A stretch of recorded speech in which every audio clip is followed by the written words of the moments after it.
It goes without saying that the Maserati brand is in a state of transition. Not only when you take a look at the Grecale I'm sitting next to, but the Gran Turismo behind me and the MC20s off camera. Maserati is a performance and exotic manufacturer, but also one that has always captured the hearts and souls of enthusiasts. But today in 2023, they are moving on to the world of electrification. But with that, we still have this era of vehicles that are both enjoyable to drive, but also quite compelling when it comes to their luxurious nature. And today I'm taking a look at the all-new Grecale Modena. I've been waiting a long time to feature this vehicle because there's a lot of hope and aspirations for what this crossover is providing, but also Maserati wants to go head-to-head with the Porsche Macan. And in this video, we're going to see if Maserati has achieved that and then some with this crossover. We're going to take a look at the exterior, the interior, take it out for a test drive, and also see why, if you're looking at buying a premium luxury crossover right now at around $80,000 to $90,000, then maybe taking a look at the Grecale might be a great decision. Now, before we get in this video, I'd like to thank Boston Motorsports Maserati in Brighton, Massachusetts for allowing me to do this review. The link will be in the description below, so you can check out their extensive Maserati and used exotic inventory. Also, before we get started, make sure you hit the subscribe button and click the notification bell so you're notified every time a new video goes live on the channel. And so, without wasting any further time, let's get right in this review. For Maserati, they're a brand that's synonymous with performance, great-sounding engines, and predominantly, they're enthusiast-focused compared to other European manufacturers. And up until around 2018, they only produced sedans and Grand Tours. Understanding that the path to becoming mainstream and competitive with the BMWs and Porsches of the world would require making crossovers, here we are with Maserati's second SUV, the Grecale. Effectively replacing the Ghibli in the lineup, the Italian brand has their eyes on a new market, but also a new rival in the Porsche Macan.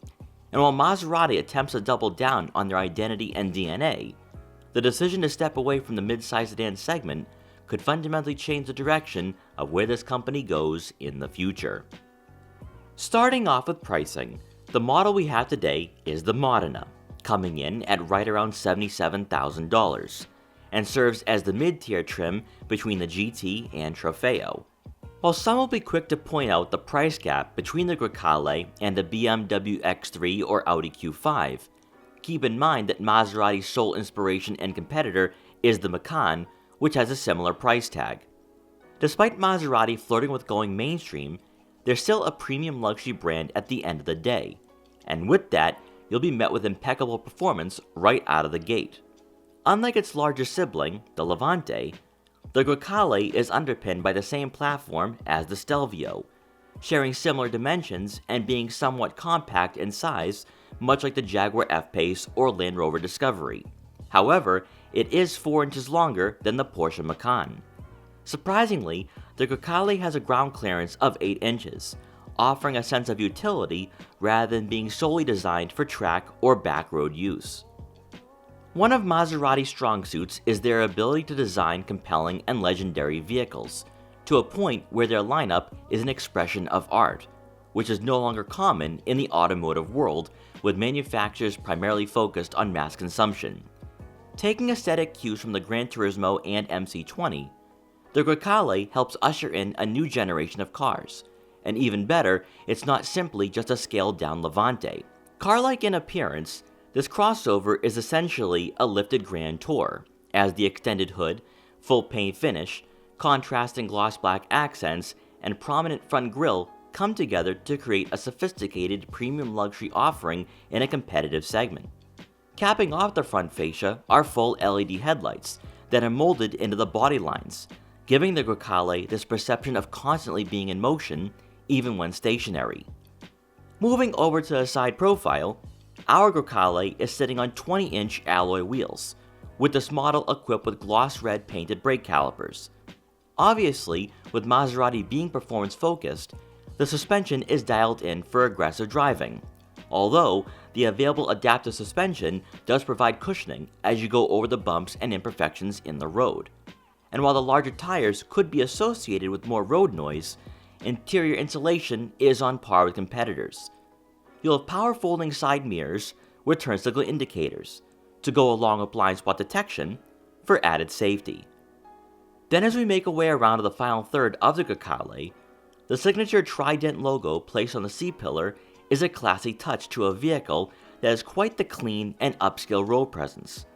Highlighted by quad exhaust tips, this crossover is anything but uninspiring, as the smooth and streamlined body lines provides a dynamic design to the Grecale, and once again, being a common theme for Maserati's latest addition to the lineup, the styling and cosmetic features were purposely crafted to go head-to-head with the Macan and possibly even the Jaguar F-Pace.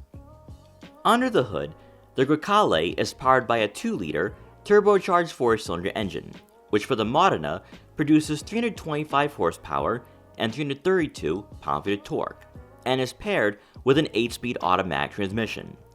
Not as noteworthy, this powertrain does have a mild hybrid system, aiding in overall efficiency and performance, and strengthening some of the weak points that 4-cylinders were known for.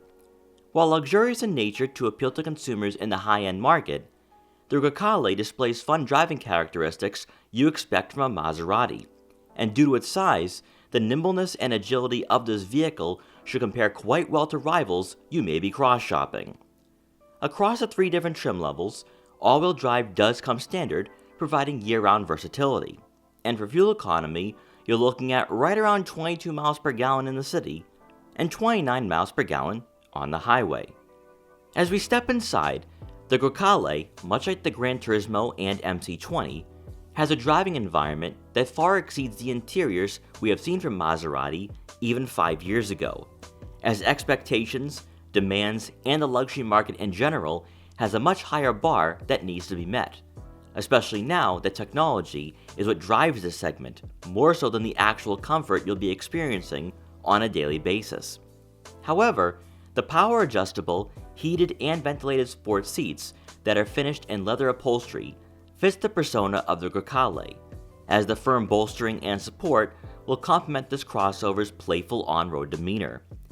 Equipped with both the Tech Assistance and Premium Plus packages, your time behind the wheel will be far more pleasant and heightened, as an easy-to-read head-up display will make it unnecessary to have to look down at the full digital gauge cluster, as your navigation map, digital speedometer, and traffic sign recognition are all displayed in front of you.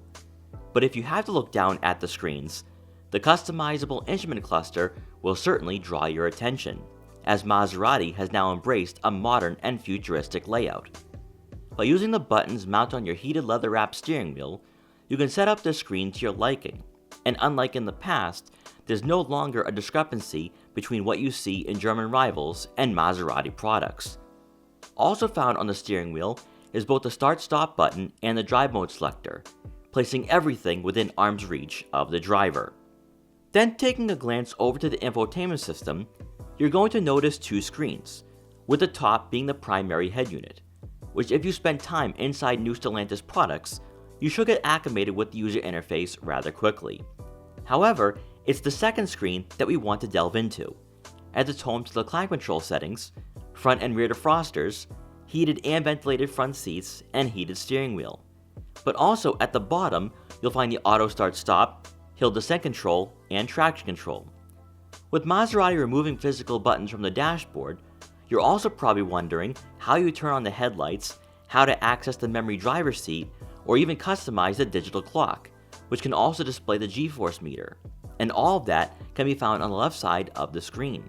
Since we're on the topic of buttons, if you want to open the liftgate while still inside your Grecale, that can be found above where the switches for the power moonroof are placed. As always, you will have a rear backup camera with trajectory, and our model does have front and rear parking sensors. This infotainment system also has Apple CarPlay and Android Auto compatibility, and optional is the 21-speaker Sonos Faber High Premium sound system to amplify the audio of your favorite music. Making our way towards the center console, we do have a wireless phone charging pad, and a compartment that's home to the USB-C and USB input since the gear selector is mounted on the dashboard. For the center storage compartment, there'll be enough room for smaller items, and rounding out the front seating area, above will be a power moonroof, which lets in a lot of natural light to the interior. adding to the value and the reasons why you might want to choose a Grecale if you want a luxury compact crossover is the practicality and interior space. Now, Maserati still hasn't given us actual figures for the second row when it comes to legroom. But I will say though, this is certainly on par with the BMW X3, Audi Q5, Mercedes-Benz GLC, and might be better than the Porsche Macan. The Porsche Macan, even though a lot of people assume that it's practical and large, it's actually not that spacious necessarily compared to other vehicles in this market. With the Grecale, since it is a bit longer, you have that interior space where you can fit taller passengers in the second row. Now, this seat is adjusted a bit further back. It's not all the way back or on a recline, but I have a good amount of legroom here. Now, of course, I'm not the tallest person out there. I'm around 5'5", typical small Italian.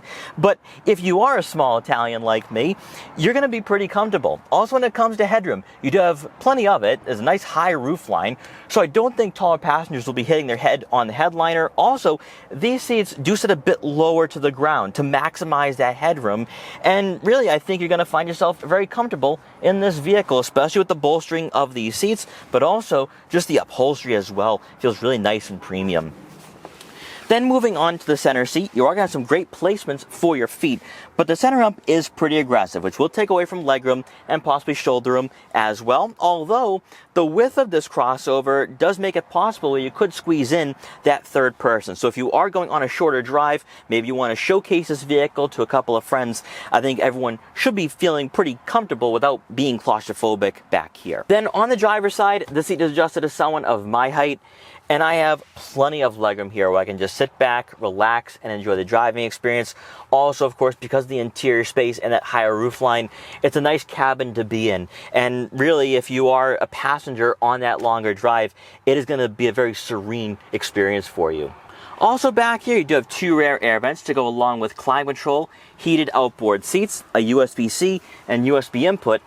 And rounding out the second row seating area, you do get a center armrest with two cup holders.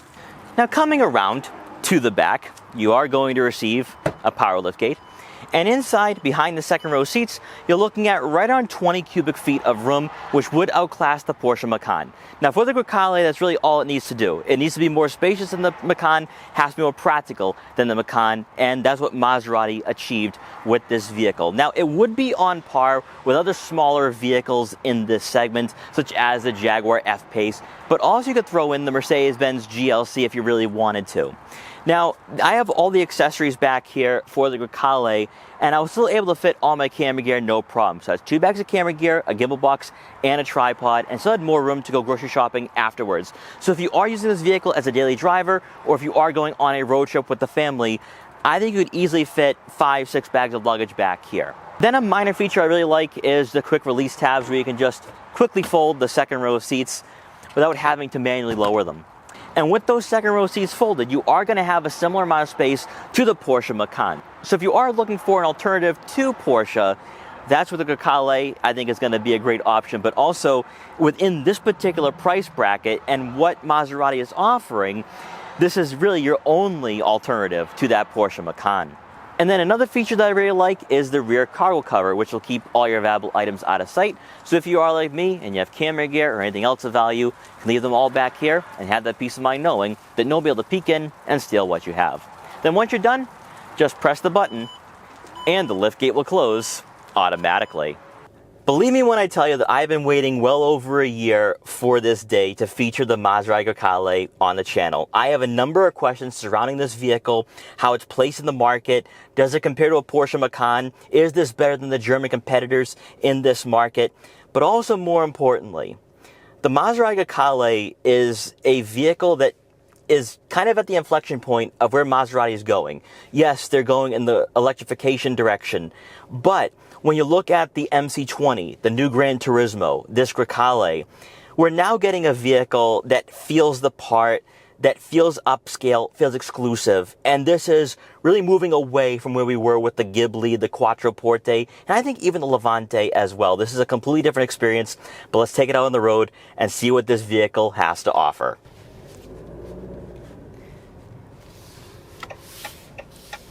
And also, let's put it in the proper drive mode. Gotta put it in sport.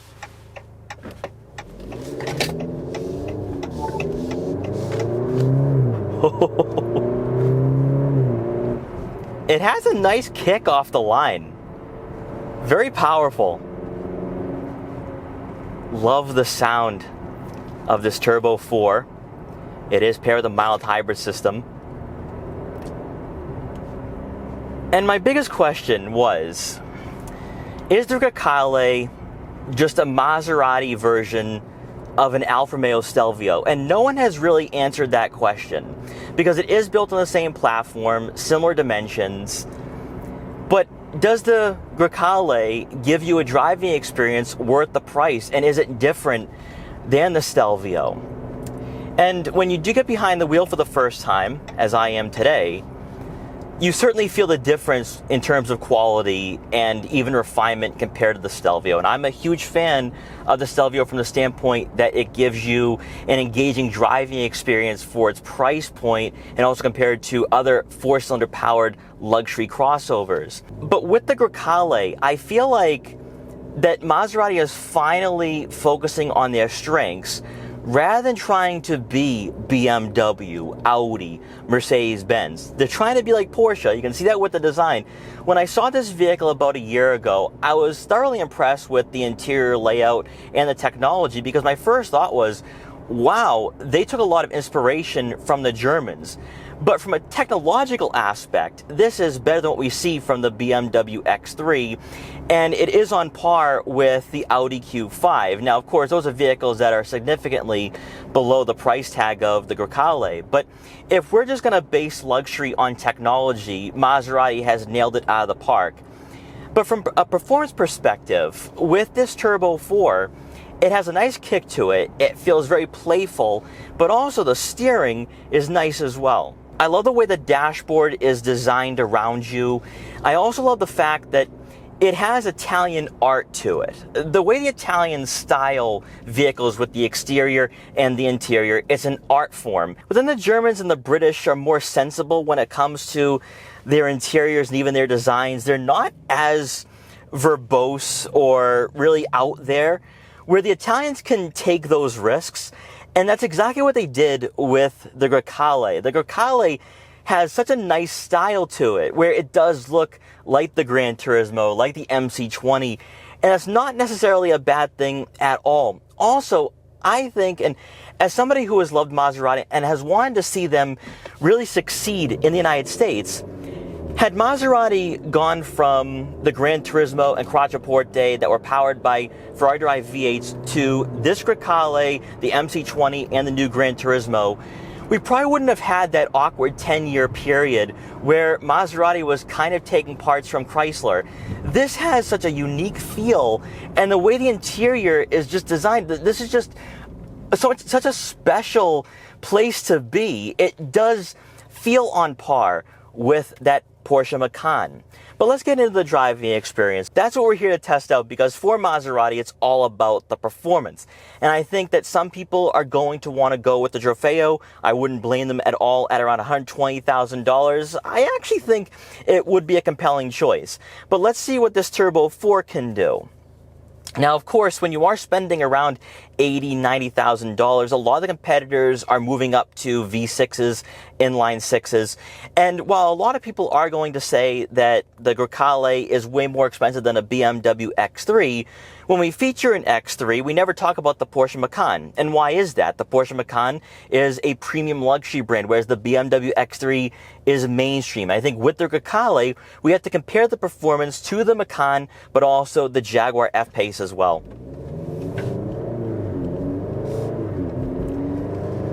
Now in sport mode, with the ZF 8-speed automatic, the gear shifts are so crisp and smooth, but also it has a nice quick acceleration. 0 to 60 times are around 5 seconds.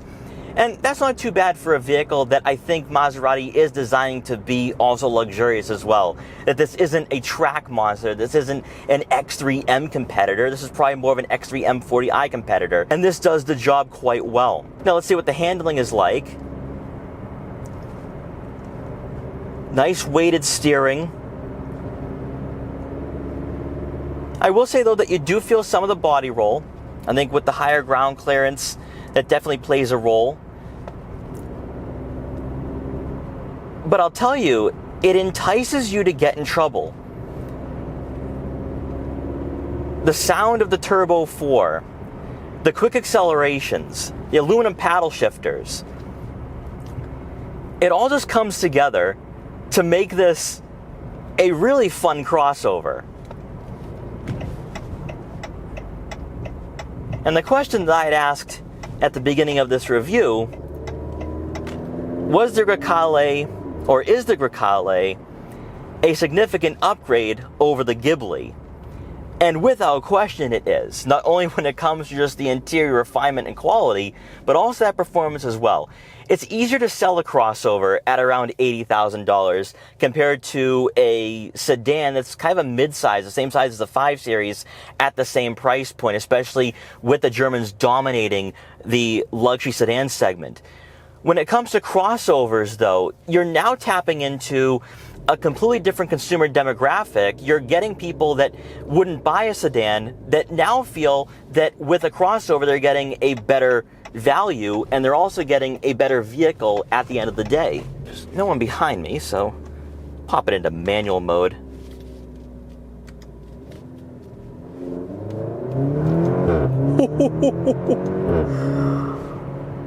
Wow. It has such a punch.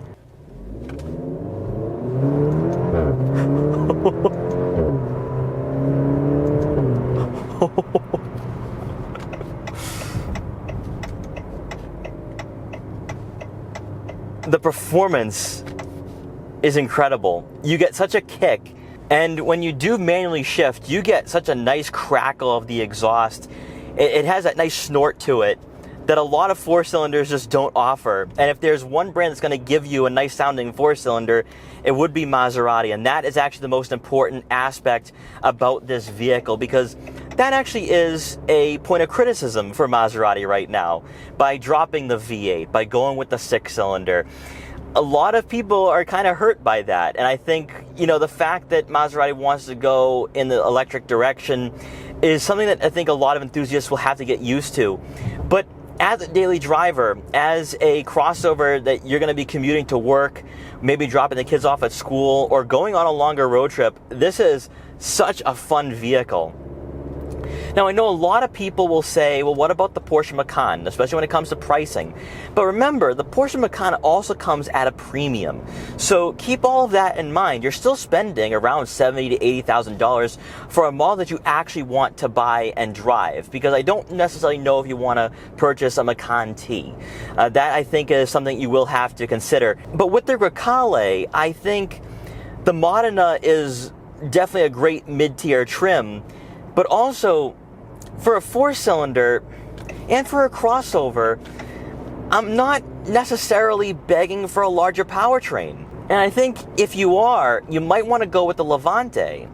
However, because the Grecale is built on a formidable chassis, and it shares platforms with the Stelvio, with the Giulia, with the new Maserati Gran Turismo, you're getting a vehicle that, in my mind, from an Italian manufacturer, I do think is worth the price. And a lot of it comes down to the driving environment. I find myself very comfortable in this car. I love the bolstering of these seats. I also love the soft touch materials on the dashboard, the armrests, the center console. It just has a nice quality to it.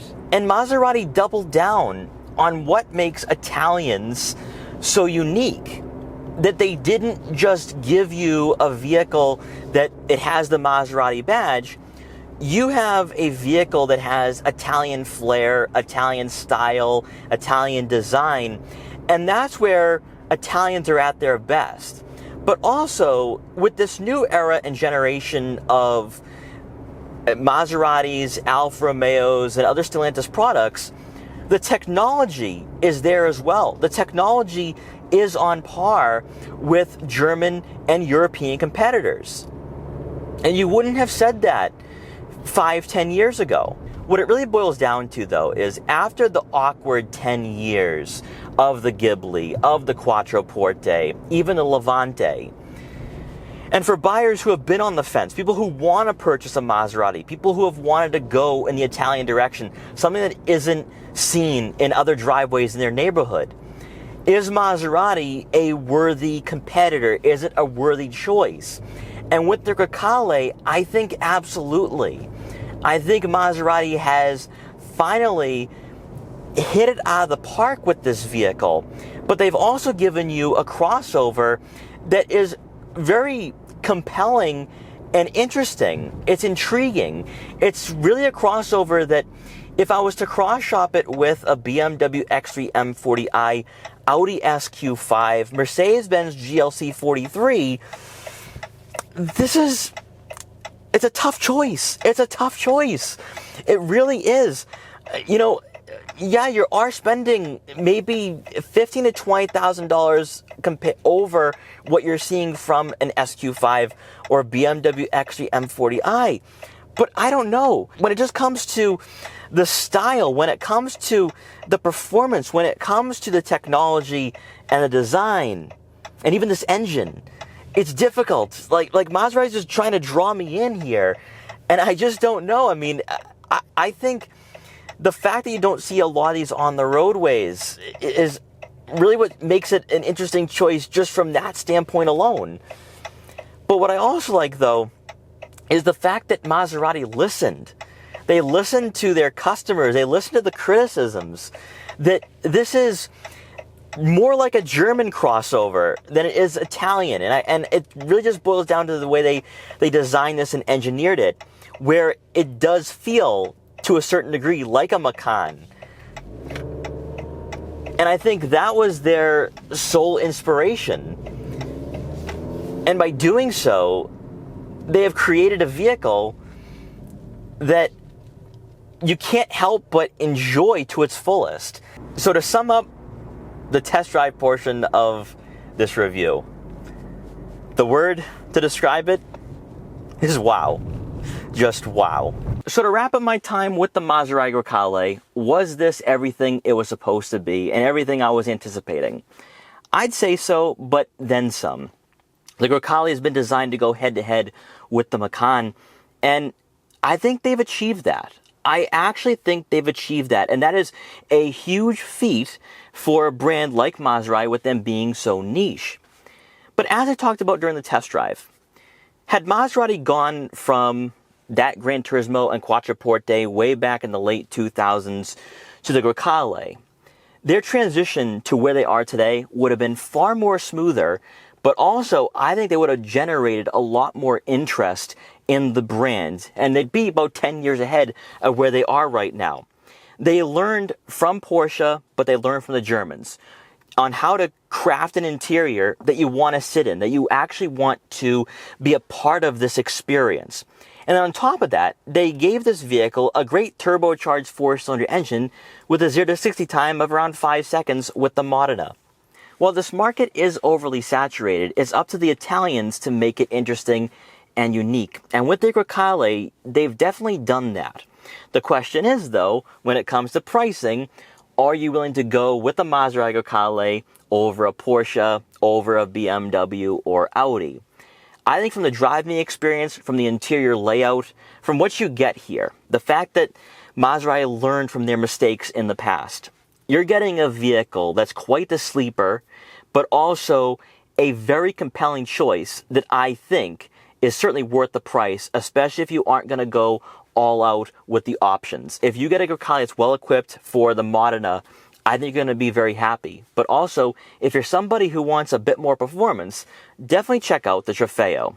So guys, thank you so much for watching this video. Please like, comment, share, and subscribe for more. Also make sure to follow me on Instagram at Boston Autoblog so you can see what I'm up to and what vehicles I'll be featuring in the future. And I will see you guys next time.